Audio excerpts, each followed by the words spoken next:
Salut, c'est Trado, content de vous retrouver pour la mise à jour hebdomadaire de l'or et de l'argent libellés en euros. Et comme on pouvait en sentir, en deviner les prémices la semaine dernière, nous avons eu effectivement droit à une semaine cruciale aujourd'hui, cette semaine donc, puisque regardez, le fameux canal vert qui a fait tant de mal à l'or depuis des mois et des mois vient enfin d'être cassé significativement à la hausse cette semaine.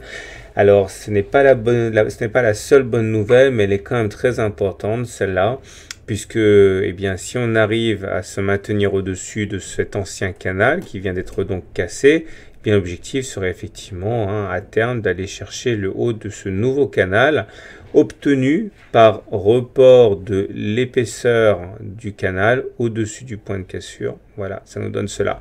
Alors maintenant, il y a d'autres éléments qui militent en faveur d'une inversion de tendance, à commencer par la moyenne mobile à 30 semaines. Regardez, cette moyenne mobile à 30 semaines commence maintenant à se retourner à la hausse. Et regardez, ça ne fonctionne pas à tous les coups, mais en tout cas, avant d'espérer une évolution vraiment significative à la hausse, il faut être au-dessus d'une moyenne mobile à 30 semaines qui monte. Alors, c'est en train de se produire maintenant. Alors, encore une fois, c'est pas la première fois qu'on se fait avoir, hein. Là, ça n'a pas fonctionné. Mais bon, les fois précédentes, on voit que dans une mesure plus ou moins importante, eh bien, on a eu une impulsion haussière significative. J'aimerais bien quand même que l'on arrive à faire des pics et des creux ascendants. Maintenant, regardez les pics, ils sont toujours descendants et les creux aussi. Maintenant, si on arrivait à aller plus haut que les 34 440 euros le kilo, on aurait une situation où les pics deviendraient ascendants, ce qui nous mettrait également en tendance haussière au regard de la théorie de Dow et pas simplement au regard de la théorie de Weinstein. Pour bien faire, en vérité, hein, on va dire même que rien n'est joué tant qu'on n'a pas dépassé ce niveau-ci. Okay. Par contre, au-delà, ce serait vraiment très encourageant. Au niveau de l'analyse Ishimoku, on voit bien effectivement que cette semaine a été cruciale. Comme vous pouvez le voir, on est en train de passer au-dessus du nuage. Ce fameux nuage est très important à suivre parce que quand on est au-dessus du nuage, on est en tendance haussière. Quand on est en dessous du nuage, on est en tendance baissière. Regardez, la dernière fois qu'on est passé au-dessus du nuage, c'était là et boum, on a explosé à la hausse. Donc il faudrait confirmer ça, se maintenir au-dessus et on pourrait effectivement assister à de belles choses.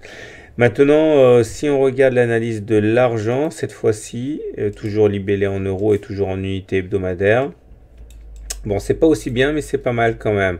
La moyenne mobile à 30 semaines a aussi été cassée à la hausse. Malheureusement, elle adopte toujours une tendance baissière, contrairement à ce qui se passe sur l'or. On est loin, assez loin du nuage, hein, c'est dommage. Il faut espérer que l'or montre la voie à l'argent. Par contre, on a déjà une situation où les pics et les creux sont ascendants sur l'argent.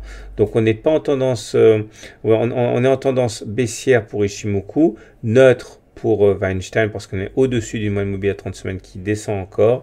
Par contre, on regarde la théorie de Dow, eh bien on est en tendance haussière parce que les pics et les creux sont ascendants. Voilà ce qu'on pouvait dire pour l'or et pour l'argent. Ça fait du bien d'avoir une belle semaine comme ça.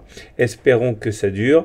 Si vous découvrez mon travail, n'oubliez pas, toujours pareil, demandez votre livre gratuit, hein, sans obligation d'achat. Il suffit d'envoyer e-book gratuit à tradozorgmail.com et je me fais un plaisir de vous envoyer ça dans votre boîte à lettres. À la semaine prochaine pour la mise à jour.